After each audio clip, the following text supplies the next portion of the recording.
Jésus répéta, « La paix soit avec vous. Comme le Père m'a envoyé, moi aussi je vous envoie. » Après cette parole, il souffla sur eux et leur dit, « Recevez l'Esprit Saint.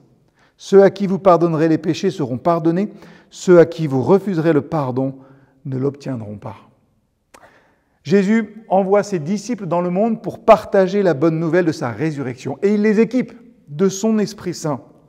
Il les commissionne à être des témoins de sa grâce. Et de même, une rencontre avec le Christ ressuscité nous appelle à une mission de transformation et, oui, ce gros mot d'évangélisation, faire connaître ce message de l'Évangile. Nous sommes envoyés dans le monde pour être des porteurs de lumière, des agents de réconciliation et des instruments de paix. C'est une invitation à la responsabilité, mais c'est aussi une promesse de pouvoir. Ah, on aime bien ça, être puissant. Jésus respire sur eux, souffle sur eux et leur dit « Recevez le Saint-Esprit ». Dans cet acte simple, mais profond, il leur donne le pouvoir, le texte dit, de pardonner les péchés.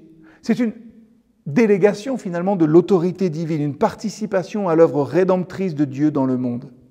Pensez à la portée de cette commission. Vous, comme les disciples, êtes appelés à être des agents de réconciliation, des instruments de paix dans un monde marqué par la division et la souffrance.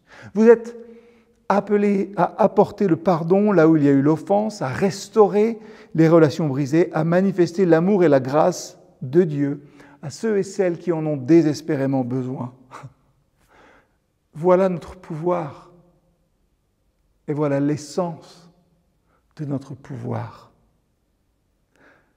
Cette mission, elle n'est pas sans ses propres défis. Parfois, le pardon semble impossible, la réconciliation lointaine. Parfois, nos propres faiblesses aussi, nos propres limitations à nous semblent insurmontables.